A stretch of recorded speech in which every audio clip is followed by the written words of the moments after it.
Hello दोस्तों, स्वागत है आपका अपने YouTube channel topic on tips A to Z में।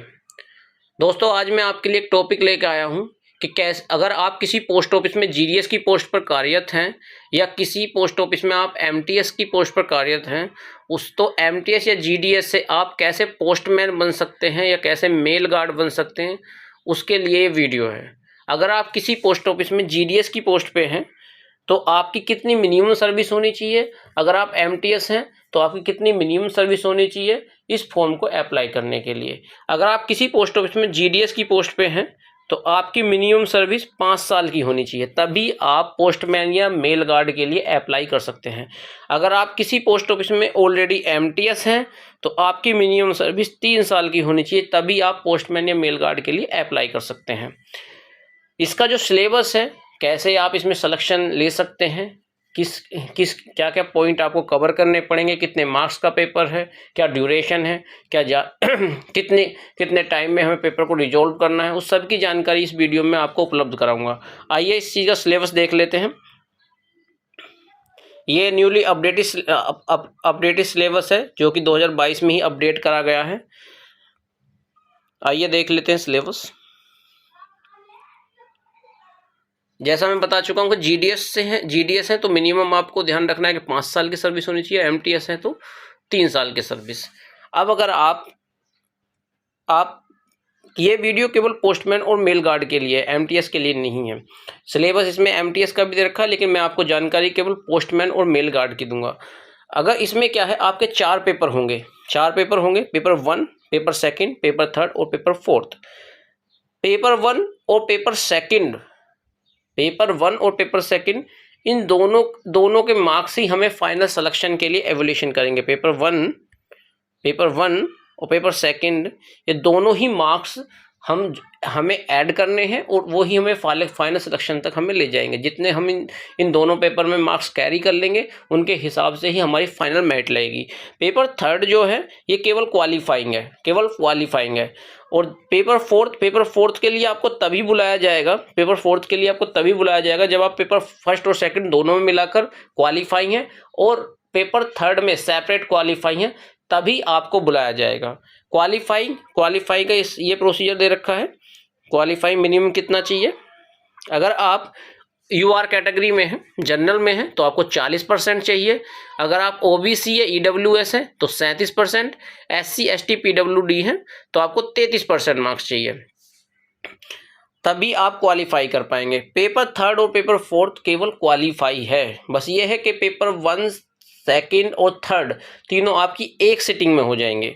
एक सिटिंग मतलब तीनों का पेपर एक साथ ले लिया जाएगा और जब इसके बिहाफ पे आपका रिजल्ट आएगा, अगर आप सभी में क्वालिफाई हैं पेपर 1 और 2 में और 3 में, तो तभी आप डेस्क दे पाएंगे, यानी पेपर 4 में आप तभी बैठ पाएंगे। देख लीजिए, इसमें पेपर 1 और 2 जो है कॉम्पिटिटिव है, मतलब ऑब्जेक्टिव टाइप क्वेश्चंस पूछे जाएंगे। और जैसा बता चुका हूँ, क्वालिफाइंग पेपर 3 और 4 एमसीक्यू क्वेश्चन पूछे जाएंगे। पेपर 1 में जो है आपके 100 क्वेश्चंस होंगे, जिसमें 2 पार्ट होंगे। एक पार्ट 60 मार्क्स का रहेगा, एक पार्ट जो है वो आपका 60 मार्क्स का रहेगा, एक पार्ट 40 मार्क्स का रहेगा। पेपर 2 में 50 क्वेश्चंस रहेंगे, ठीक है। पेपर 2 में 50 मार्क्स का है। पेपर 3 भी 50 मार्क्स का है। पेपर 4 जो 25 मार्क्स का है। इसमें आपको क्वालिफाइंग चाहिए, इन दोनों में आपका ऐड होगा। पेपर 1 60 मिनट में, पेपर 2 30 मिनट में, पेपर 3 60 मिनट और पेपर 4 जो कंप्यूटर पे डेटा एंट्री स्किल टेस्ट होगा वो 15 मिनट में। नीचे देख लेते हैं। पॉइंट 2 में दिया गया क्राइटेरिया फॉर सिलेक्शन। इसमें वही बताया गया कि पेपर 1, पेपर 2, पेपर 3 जो हेल्ड होगा वो एक सिटिंग में होगा। 2.5 घंटे का आपको समय एक बार में दे दिया जाएगा। पेपर 1 भी देना है, पेपर 2 भी देना है, पेपर 3 भी देना है। जब आप इन तीनों पेपर में क्वालिफाई हो जाएंगे तब आपको पेपर 4 टेस्ट के लिए बुलाया जाएगा।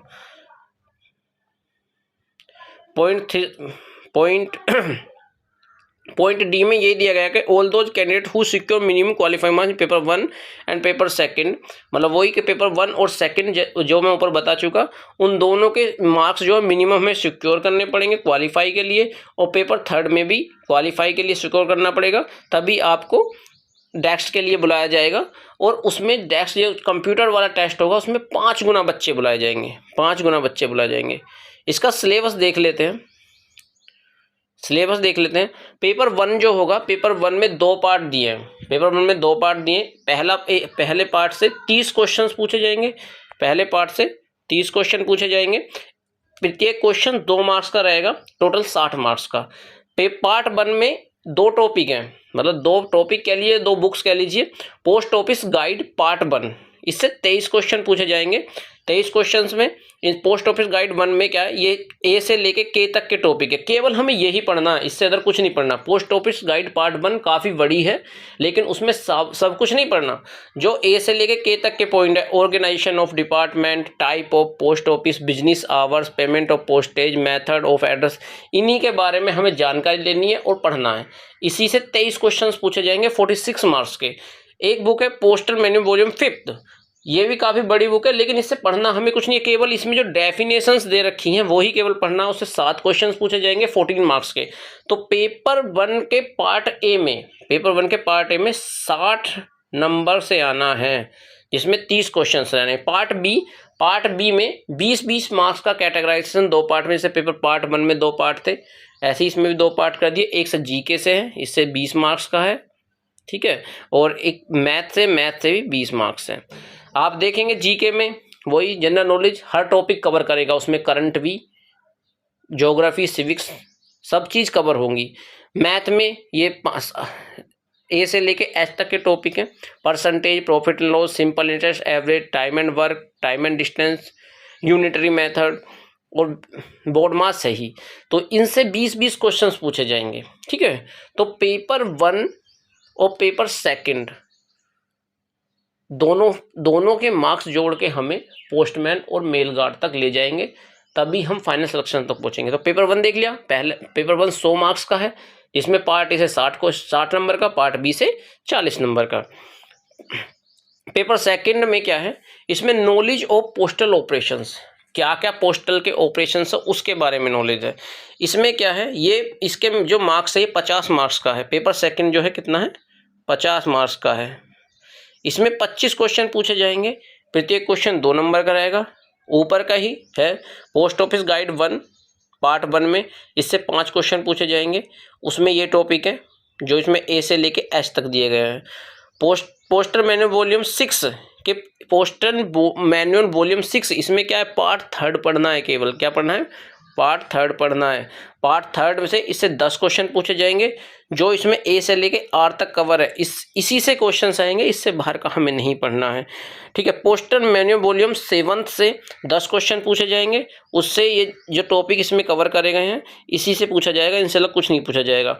और इनकी डेप्थ जानकारी नहीं रखनी है हमें, जैसे सील, स्टाम्प एंड सील, ये सबको पता है, स्टाम्प एंड सील कितने तरह की सील्स होती हैं, ठीक है, और कितने तरह की स्टाम्प सील्स होती हैं, पोर्टफोलियो में क्या क्या होता है, स्टेशनरी क्या कहते हैं। ये जो टॉपिक्स हैं ये अंडरस्टैंडिंग्स वाले हैं, ये समझने हैं बुक से केवल, और ये जो टॉपिक दे रखे हैं इन्हीं से क्वेश्चन आएंगे, एडिशनल कुछ नहीं पढ़ना हमें, ठीक है। तो पेपर 2 केवल 50 मार्क्स का है, तो 100 पेपर 1, पेपर 2 50, 100 पेपर 1, पेपर 1 से कितना है 100, पेपर 2 से कितना है 50, तो 150 में से आपकी फाइनल मेरिट बननी है, ठीक है।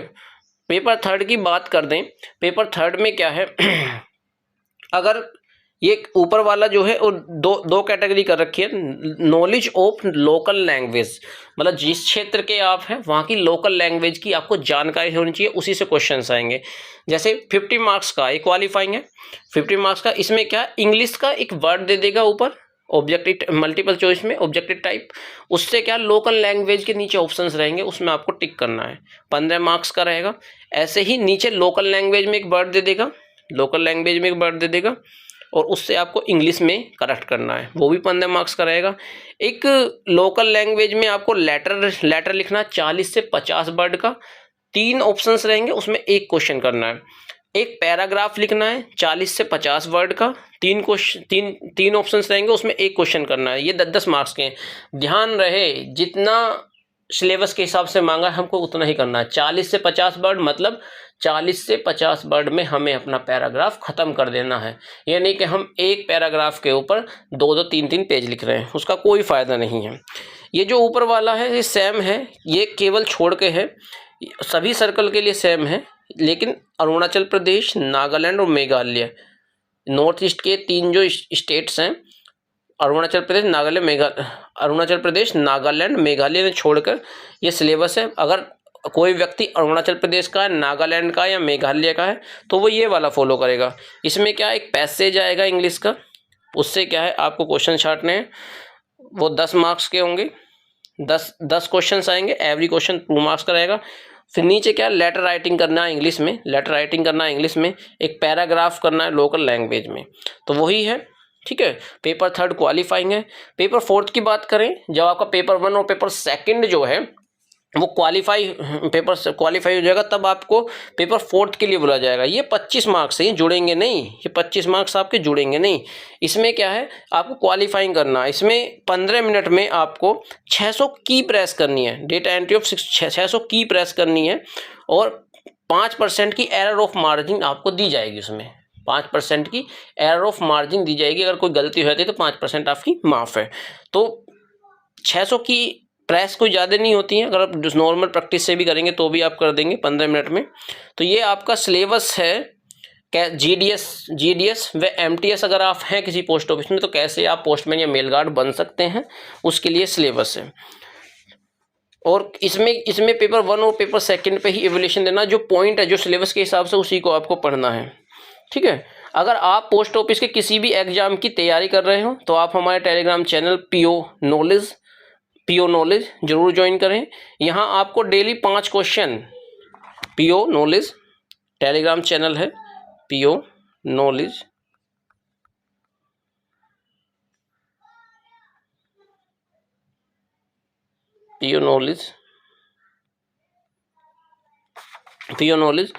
ये टेलीग्राम चैनल है, इसे ज्वाइन कर सकते हैं। यहाँ डेली टॉपिक के हिसाब से 5 क्वेश्चन दिए जाते हैं जो आपके आने वाले आगामी एग्जाम्स के लिए काफ़ी हेल्पफुल रहते हैं और हम टच में बने रहते हैं। तो इस टेलीग्राम चैनल को जरूर ज्वाइन करें, ये जरूर ज्वाइन करें, जिससे कि आपको आपके आगामी एग्जाम की सफलता के लिए आपको हेल्पफुल साबित हो। वीडियो देखने के लिए धन्यवाद। अगर वीडियो आपको हेल्पफुल लगी हो और अच्छी लगी हो तो वीडियो को लाइक करें और चैनल को सब्सक्राइब करें। धन्यवाद।